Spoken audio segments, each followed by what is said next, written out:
I'm Ken Simons, a professor of law here at BU, and I'm really delighted to introduce Clayton Gillette, the Max E. Greenberg Professor of Contract Law at NYU, as our keynote speaker today. I first got to know Clay many years ago when we were both young, untenured professors here at BU Law. I won't say what year. I'll just say it was the year that Michael Jackson released one of the greatest record albums of all time, Thriller. And some of you probably don't know what a record album was, but it was a great album. I was teaching torts for the first time and struggling to make sense of the learned hand test of negligence. Clay and I spent a lot of time together trying to understand how to model, in terms of costs and benefits, the optimal level of precaution by injurers and victims. I remember in particular discussing a case involving whether it was contributorily negligent for a rescuer to attempt to save a young child who's alone on a railroad track and about to be run over by an approaching train. Clay was a wonderful mentor in almost every way. He had a sophisticated grasp of both doctrine and theory. He was incredibly patient with someone just learning the basics of torts. He was also incredibly generous with his time. But in one way, Clay disappointed me. One day, when I asked him to explain how he analyzed policy issues in his torts class, he said, well, he tends to emphasize incentive arguments. And I said, okay, sure, I understand that, but how do you deal with the other important set of arguments concerning fairness and corrective justice?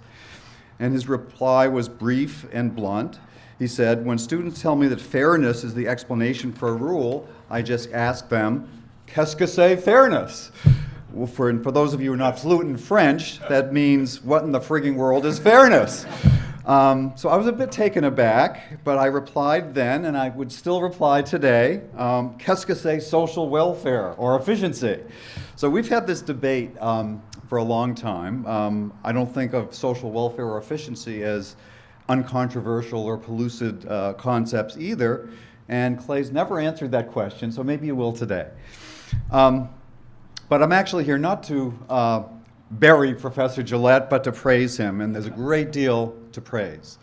By my count, he's published 51 articles, several book chapters, 4 books on a wide range of topics, including contract law and theory, commercial law, local government law, public choice theory, constitutional law, payment systems, bankruptcy, municipal finance, and the role of courts and agencies. Fortunately, he's kept his hands out of tort law. Clay's not only a marvelous scholar, but also a terrific teacher and an indefatigable administrator. I was lucky enough to share a small office with him when we were both serving as associate deans. We learned a great deal then about how law school works. Some of it was, I guess I'd say, eye-opening, to put it politely. But we also learned a great deal about how to be realistic and effective in changing law school policies, and something that Clay cared a great deal about.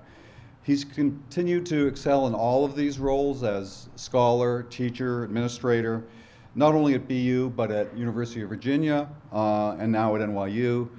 I can't think of any other scholar better suited to give a keynote address on the very pressing and important topic of today, distressed municipal financing. So without further ado, Professor Clay Gillette.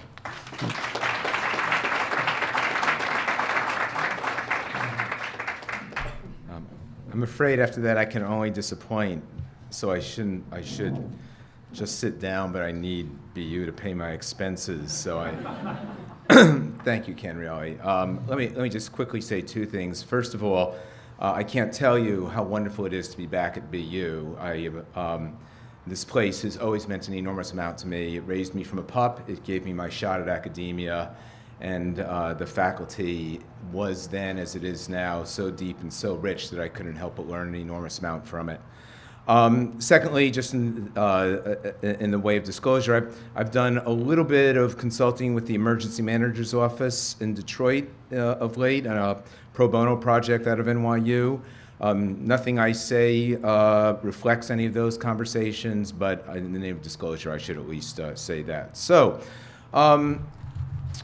What I want to talk about today is municipal political structure and fiscal performance of municipalities. And I want to begin in 1501. I won't go each year. But in 1501, the ruling Doge of Venice, Agostino Barbarigo, met his demise. During his reign, Agostino had been accused of violating the egalitarian principles of the Venetian aristocracy. Many of those accusations concerned finances, self-dealing, corruption, secret gifts from foreign diplomats, public expenditures for personal monuments.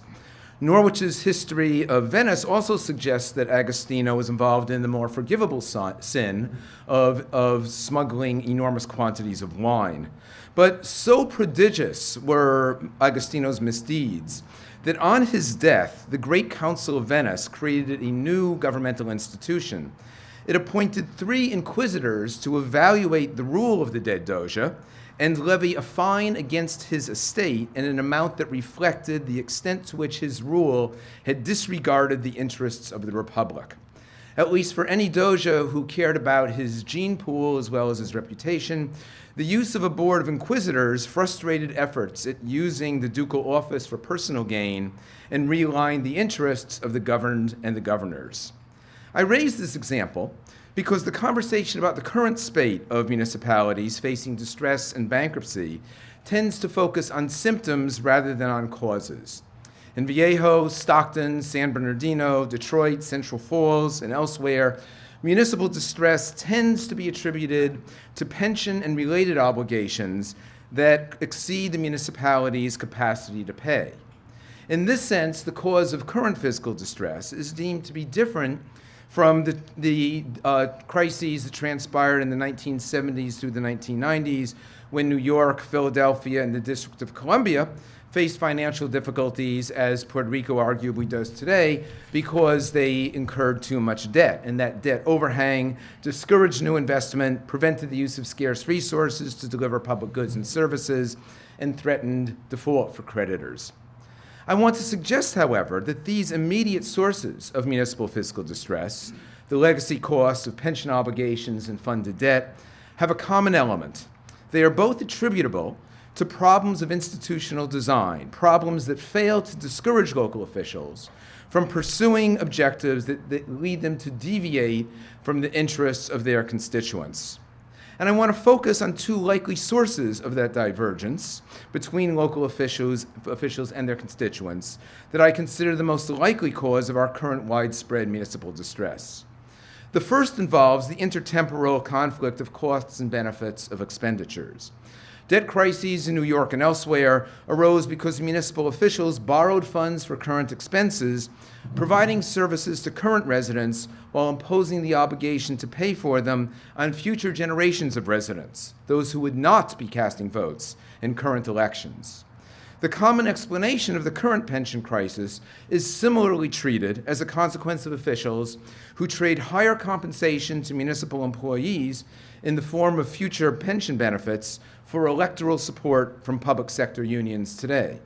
Since elected officials expect not to be in office when the pension bill becomes due, and those who must pay the benefits aren't current voters, the temporal mismatch is likely to impose costs well in excess of the present value of the benefits of those future obligations. Now, in a sense, this intertemporal conflict is puzzling. If we lived in a perfect world of Tiburtian mobility, full information, fully rational residents, officials would be unable to engage in the kinds of fiscal illusion that causes current and future interests to diverge. Future obligations under those heroic conditions would be perfectly capitalized into current property values and rents so that residents would internalize the present value of future payments. They would therefore rationally decide whether the future costs were worth incurring. But in our less perfect world, officials exploit the inconsistent and myopic preferences of residents for high levels of services and low levels of taxes. It's the pervasive nature of irrationality, incomplete information, and high discount rates of residents that ultimately enable officials to impose costs on future residents by convincing current residents that they're receiving a benefit that is costless. Now, we tend to address the intertemporal difficulty with less personalized measures than did the Great Council of Venice. Unfortunately, our efforts don't work as well. The most obvious mechanism that we use to constrain intertemporal effects are state constitutional limitations on the amount of debt that a municipality can have outstanding. Virtually every state constrains the amount of debt that a municipality can incur, and typically those limits are stated as a percentage of the municipality's aggregate property valuation. Now, one might imagine that if debt limits were rationally related to an appropriate level of debt that a locality should incur, such manner of calculating that optimal level would have been devised over the 150-year period in which state constitutions have included these limitations. But the diversity of debt limits that we see belies the notion that we've recognized somehow the optimal trade-off between capital requirements and oppressive debt. For example, Indiana restricts its localities to 2% of property assessments. South Dakota allows localities 5%, but allows school districts 10%, while municipalities in South Carolina face an 8% limit. States tend to use flat amounts as limitations rather than percentages of property valuations. Rhode Island, in its infinite wisdom, adopted a $50,000 limit on state debt in 1842. It hasn't changed it since. Perhaps in recognition of the need to circumvent limitations that are outdated or unresponsive to current capital requirements, debt restrictions have essentially been eviscerated by smart investment bankers and bond counsel of some of the type sitting in this room, who have created structures that courts have been willing to place outside the realm of constitutionally limited debt. But basically, those efforts remove the primary institutional check on the intertemporal difficulty. Think of the exposure that Rhode Island currently faces as a consequence of its commitment to a project sponsored by Curt Schilling of Red Sox pitching fame. Now, I understand that Curt Schilling is ill, but the story remains. I don't mean to make fun of him. In 2010, largely at the behest of the governor of Rhode Island, the Economic Development Corporation of the state issued $75 million worth of bonds, the proceeds of which were loaned to a company that was owned by Schilling and that developed video games. The bonds were to be paid by revenues of the company, but the state, utilizing a form of commitment known in public finance as a moral obligation, there's that fairness thing, Ken, agreed that it would consider making debt service payments if the company could not. The state did not, and in light of its debt limitation, could not incur a legal obligation to pay the debt in the event that the company defaulted. The company, of course, filed for bankruptcy. The market, which has treated the moral obligation as the equivalent of a binding commitment, has the tools to punish Rhode Island for failure to step up and pay the debt service on the bonds. The market can treat the state like a chiseler or a high default risk and raise interest rates on subsequent efforts of Rhode Island to raise capital. The market made similar threats when the state hesitated to protect bondholders in the Central Falls bankruptcy. To this point, the state has been unwilling to call the market's bluff. The legislature funded debt service on the Curt Schilling bonds in fiscal year 2014 to the tune of $2.4 million. Whether it will continue to do so is an open question. But to anyone who believes that debt limits provide a hard constraint against the intertemporal conflict, the Rhode Island predicament reminds us that smart underwriters and smart bond counsel, aligned with willing political officials, can throw curveballs around constitutional constraints. The most recent complaint filed in the Detroit bankruptcy illustrates the same difficulties. After Detroit fell behind in its payment obligations for pensions, it entered into arrangements to fund the necessary payments. The amount of the shortfall exceeded Detroit's debt limitations, so it couldn't borrow funds directly to make the payments. Bond market participants then devised a mechanism by which newly created service corporations would serve as conduits between the city and the pension systems. Through this device, the city issued in excess of $1.4 billion of certificates of participation, which the city represented as not being debt because payments were to be made in exchange for future services. But the city, now governed in different hands, has now contended that those same certificates of participation were debt after all, and as such, invalidly incurred and void, so they don't have to pay it back. If the initial view is correct, then overcoming constitutional limitations may involve nothing more than constructing a form that triumphs over substance. In short, we appear to have the capacity to avoid these limitations and not the will to avoid incurring them. The search for institutional responses to intertemporal externalities for the pension systems faces a similar set of difficulties. The immediate response to the practice of committing to paying substantial pensions in the future is to transform the pensioners' defined benefit plans into defined contribution plans. That transformation arguably would not only bring the pension practices of the public sector into line with the dominant model in the private sector, but it would also make prediction of future costs more predictable. We might expect that current wages of public employees would increase as a result, but that presumably is exactly what we would want. We would want current residents paying the full compensation of current employees and thus determining whether the current service levels are worth the cost. Nevertheless, the ease with which debt limits are circumvented should serve as a cautionary tale about our ability to design an ideal solution to intertemporal issues that apply generally, including in pension situations.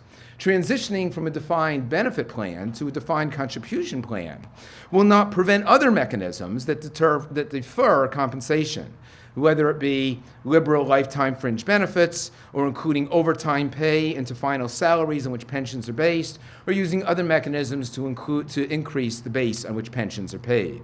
If the literature of fiscal illusion tells us anything, it is that the ability of public officials to find a means of avoiding budget constraints is bounded only by the myopia of residents who fail to recognize that costs are being shifted to the future. Aside from intertemporal conflicts, there's an alternative source of divergence in the interests of officials and residents that I want to focus on. Fiscal distress may arise as a function of fragmented decision-making within local governments.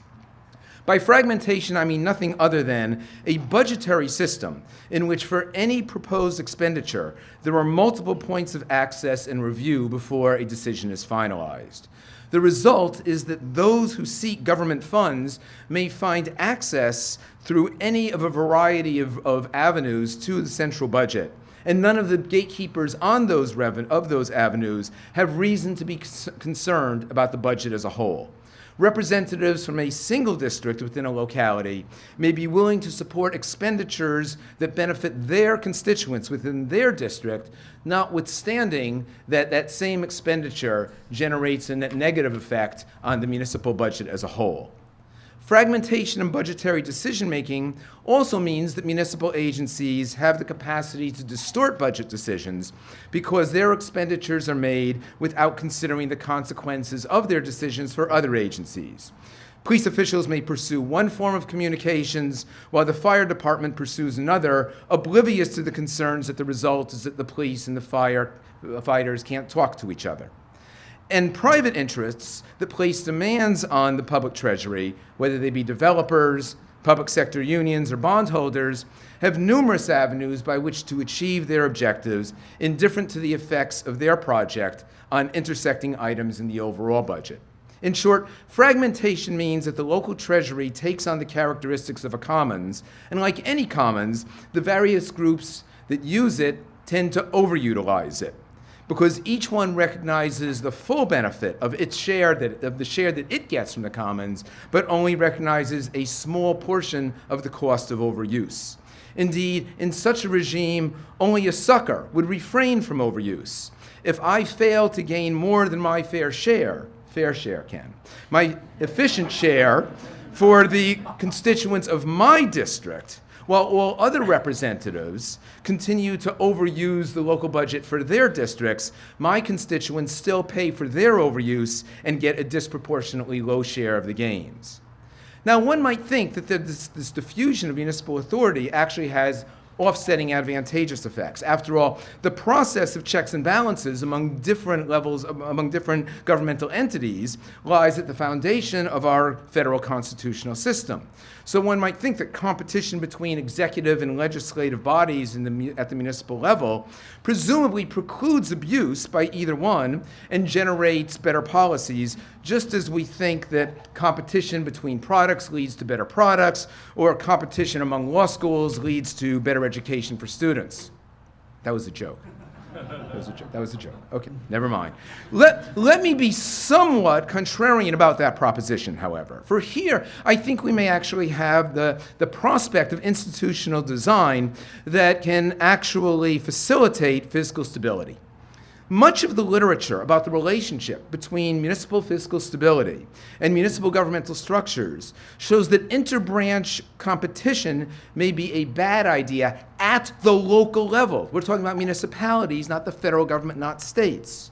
Instead, strong mayor systems in which mayoral authority swamps that of the local legislature, and I'm happy to come back to Professor Frankel's suggestion about chief financial officers here. Strong mayor systems appear strongly correlated with and arguably causally related to fiscal stability. This is certainly the conclusion of Esther Fuchs, whose comparison of Chicago and New York in the 1970s attributes the relative stability of Chicago to a strong party system dominated by a mayor who exercised authority over the entire budget and who had the capacity, through patronage and formal legal power, unilaterally to dictate governmental policy.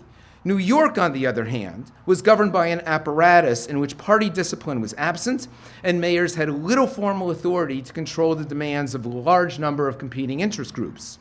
Fuchs effectively confirmed the view previously expressed in Sarah Kaufman's classic study of New York governance that concluded that the city structure represented what they called a system of isolated decision centers growing around functional issue areas, each dominated by a particular functional elite who resist central control and external threats to their own dominance.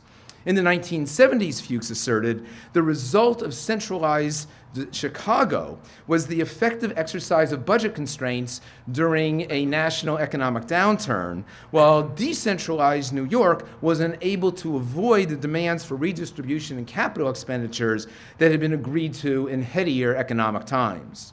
Similar findings emerge from the research of Robert Inman, who finds that cities run by council systems have significantly lower home values by perhaps as much as 4%. Inman and Howitt conclude on their study that weak mayor systems are correlated with lower suburban mean income growth. Reza Bakir's study of multi-member local legislatures concludes that concentration of budgetary powers in a strong mayoral system is associated with lower costs of government, and that an additional political district in the average city is associated with a budgetary increase of about $750,000. More representatives means more log rolling. More log rolling has the tendency to generate projects that, while useful from the perspective of one of the log rolling legislators, is net negative from the municipality's perspective as a whole. In a study of Philadelphia, Inman found that a sudden increase in city council members who were identified with particular neighborhoods led to a 25% increase in citywide spending on neighborhood services and a 5% increase in overall citywide spending. So can the structure of municipal government really explain the deterioration of local finances?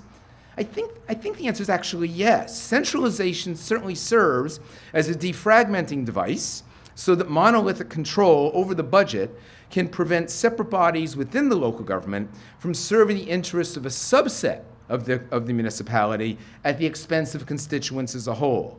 Indeed, one might expect that the costs of centralization, that is the dilution of checks and balances on intergovernmental policies, are likely to be less effective at the local level in any effect. And that's because local politics tend to be dominated by one party anyway. So the differences between the executive branch and the local legislative branch is not necessarily policy choices. Rather, it tends to be a devolution into turf battles over spoils rather than a mechanism for making policy determinations. one need look no further than Detroit for some illustration of the consequences of municipal fragmentation. Detroit's city charter entrenches a level of redundancy that at the very least produces waste through duplication of effort. To read Detroit's city charter is to conclude that the good residents of that city, those who remain, are primarily concerned about the risk of public corruption, as well they should be. Any municipality that worries about abuse of the public treasury would presumably create some independent institution charged with investigating allegations of corruption. Detroit has 4. The Board of Ethics, the Ombudsman, the Auditor General, and the newly formed Inspector General. A review of the jurisdiction of these entities suggests that there's no sharp dividing line in their jurisdictions at all, so that one would expect that allegations of municipal misconduct would produce not efficient prosecution, but duplicative competition among the oversight agencies for the title of protector of the public fisc. If redundancy means additional administrative costs, that's bad enough. But the literature concerning strong mayors suggests that Detroit's redundant municipal structure imposes even greater risks of fiscal instability. Fragmentation and budget making results from shared power over expenditures, and Detroit serves as the poster child for that possibility. To take a single but stark example, the mayor's office has a planning and development department. The city council has a city planning commission. Certainly one would want some planning in a major city like Detroit. But to have multiple departments with overlapping functions is a recipe for proxy battles between the executive and the city council, and that's exactly what we see. The mayor's planning department makes recommendations for expenditures of federal grant money, and those recommendations are subject to revision by the city council's planning commission. The mayor's planning department can be expected to evaluate proposed development projects from the perspective of the city as a whole. District representatives, on the other hand, will approach the same issue from the perspective only of their own districts. What we see then is exactly what we would expect. The mayor's planning department favors large projects that may generate citywide benefit, while the legislative city planning commission favors smaller projects that divides the spoils of federal grant money among the multiple districts within the municipality, but that in the aggregate seem to return less in the way of municipal benefit. Detroit resists centralization by providing little authority in the mayor to make appointments at high-level positions without the approval of the city council, thereby balkanizing the loyalty of key officials and fragmenting responsibility for service delivery. Whereas New York City's city charter gives the mayor sole appointive authority over the police commissioner, the budget director, and corporation council, Detroit dilutes the mayor's appointive authority over all of these officials.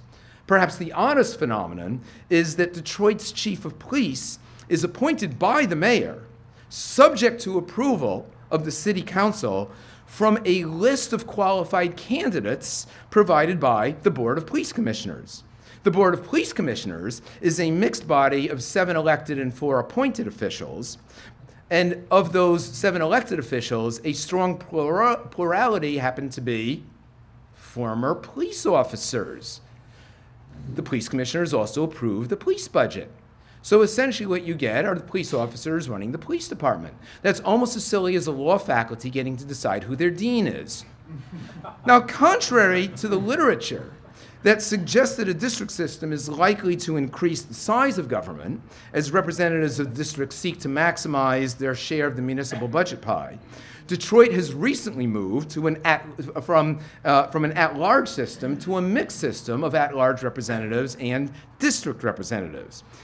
What's more, the city is precluded from entering into any procurement contract at all, with no minimum, without approval by resolution of the city council. Nor can the city privatize any services without a series of findings of the effects on city employees and a 2/3 approval vote by the city council. Now, all these structures entrench a joint decision-making process that dilutes the authority of a strong mayor and that makes it more difficult for the city to devise and implement a budget with a single voice. What weak mayor systems lack is a grant to the mayor of broad and exclusive authority to appoint and remove officials who have discretion over the budget, such as a finance officer or a budget director.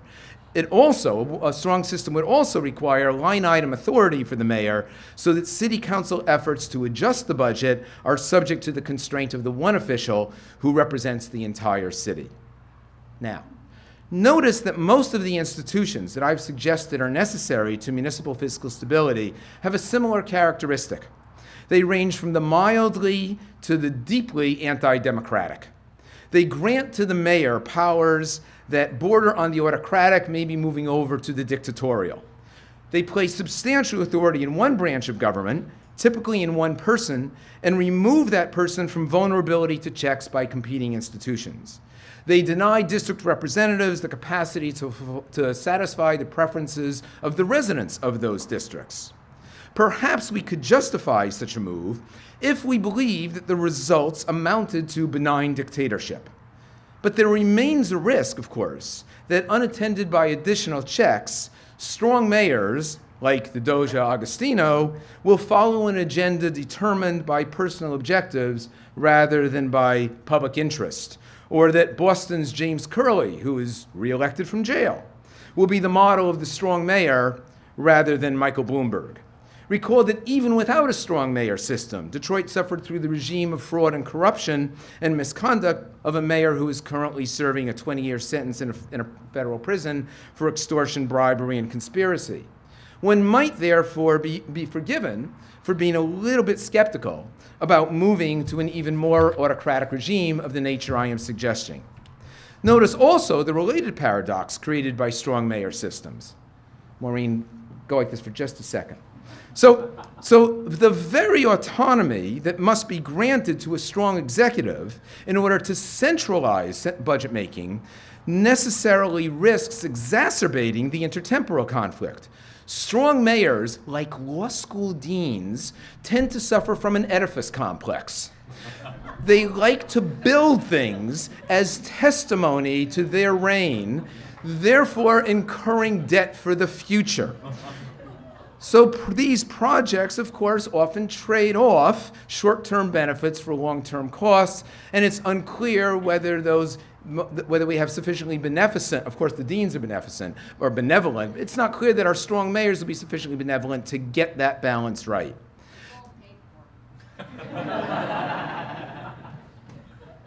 No debt here. The issue then, that's a mistake actually, because why should your students 40 years from now not pay for the building that they're enjoying? But that's another conversation. There is an optimal level of debt. I'm not, please never take me to say debt is a bad idea. I love debt. Not my own.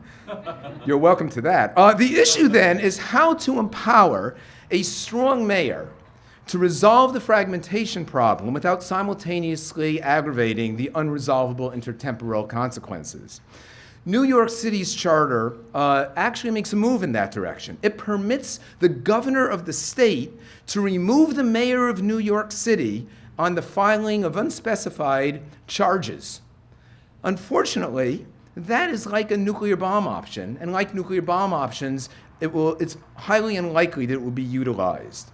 It would be nice to think that denial of re-election is going to be sufficient to serve the intended deterrent function, but if the myopia of the electorate is responsible for the intertemporal conflict, it's unlikely to serve as part of the solution. One plausible alternative is simply to provide residents with sufficient information that it reduces their search costs. It makes it easier for them to monitor their officials. New York City's Independent Budget Office, a local analog to the CBO, perhaps serves as a model for getting out information. I had an email today from the IBO telling me what the snow removal costs were in New York City this winter. They're great. Do I do that? They're terrific. The IBO is wonderful. The problem is it's unclear that other cities could attract the major economists and analysts that populate the New York City IBO, and it's even less clear that New York City residents, unless you're budget freaks like me, are aware of it, much less would read those emails that they send out. So maybe the Venetians had it right after all. Maybe ex post evaluations and penalties are better than ex ante deterrents. But they too suffer from imperfections, perhaps cutting in the opposite direction, too much conservatism. In 1521, I'm all the way to 1521, so I've only got another few hours to go. In 1521, Agostino's successor as Doge Leonardo Loredan met his demise. Again, inquisitors were appointed to evaluate his tenure. His heirs were charged 1,500 ducats. Since the government appropriated 3,500 ducats per year for ducal ceremonies, this was not a trivial amount. But Leonardo's heirs did not suffer because of his overreaching. Rather, the inquisitors concluded that he had failed to uphold the dignity of the ducal office with sufficient majesty and magnificence. It might be nice if our strong mayor cities suffered from a similar lack of conceit. Until that utopian moment, however, the risk of fiscal crisis may remain significantly substantial, that it's worth adopting governance structures that at least create and increase the probability of providing cities with some financial stability. Thanks very much.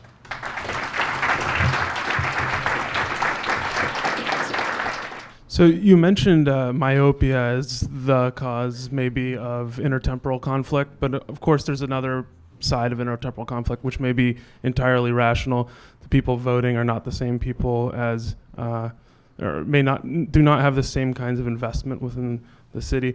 I wonder if you have any ideas for solving the intertemporal conflict that go to the question of who exercises votes. Like you have in, say, let me suggest in the corporate context, you have residual owners voting the size of their investment, and that seems to work pretty well. In a city, I mean, could you have a system where, I mean, if the residual in a municipality is real estate, Sure. could you have a system where, for Tibution purposes, the owners of the real estate vote, the value of their assessed property?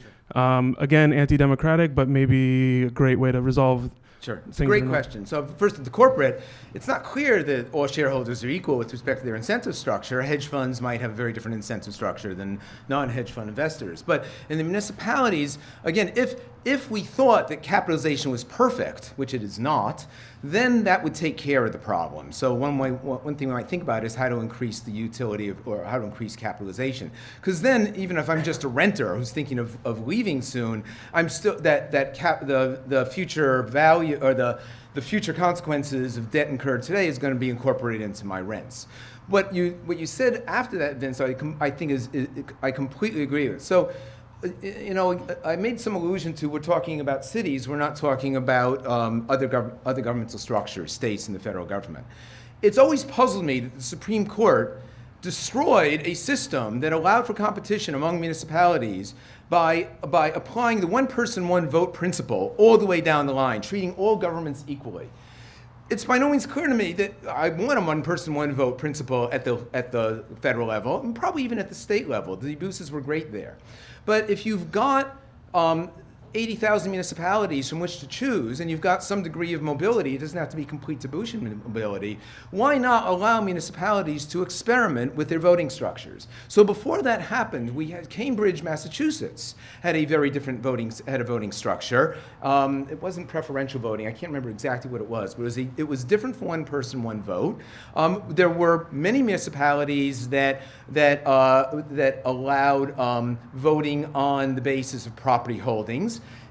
Private entities do this all the time. Condominium associations, cooperative associations in New York often have votes that are weighted by your square footage. So I completely agree. I think that we should allow municipalities to experiment with different mechanisms of governance in an effort to provide a means of evaluating which methods of governance are most highly correlated with fiscal stability. That's what the economists in public finance are doing, Inman, Howitt, Bakir, and it seems to me that we ought to pay attention to their findings. I'm wondering how you see the role of civil service as fitting into the regime that you've just set up, because, the benevolent dictator mayor works great when they're benevolent, right? And you've talked about a competition between the mayor and local ward alderman type officials. I'm wondering if the strong mayor can be counterbalanced a bit by a skilled civil service that will speak some truth to that power that you want to give. So I'm just wondering if you fit in a civil service into the regime. Sure. I mean, I certainly agree in theory. You would imagine that that exists. My concern is that public sector unions, and I don't mean anything negative when I say this, I'd say the same about developers. They're a self-interested group that is looking out for their own interests. So we might get Madisonian nirvana, right? In the absence of these distorted intertemporal externalities, the various interest groups would compete with each other. That would be a good thing. They would be, they'd be heard equally in city council meetings. We would get that Madisonian factionalism or debate among factions that we think leads us to the ideal system. But we all understand that collective action problems mean that public sector union members are going to show up, they're going to pledge electoral support, that the people who pay their salaries are not going to show up, and they're not going to say, hey, you're paying too much. And therefore, it's by no means clear to me that even though in theory, with the public sector unions or a strong civil service means that we get this competition, it's by no means clear to me that we don't instead get cooperation. We don't get Madison's nightmare. Exactly. So one answer, of course, is the possibility of privatization. And I don't mean, when I say privatization, I don't mean outsource everything. I mean competition within the municipal employment structure. So I have no problem at all with saying, let's allow privatization of garbage collection within the city and let the public sector union put in a bid. And if they put in the winning bid, more power to them. So I don't mean, really, Jack, I don't mean to be anti-union. I mean to be pro-governmental efficiency. I think we have time for one more question. Professor Bierman. Okay. Clay, this is a question about how your framework would apply to understanding the $17 trillion debt of the federal government. Because, when you were talking about the cities, I kept thinking about, for example, the government shutdown was ended when the Congress agreed to give Mitch McConnell $2 billion to finish some water project in Kentucky. And so, I mean, what is the, I think it's really interesting. I thought it was a terrific portrayal of what goes on in the municipal level.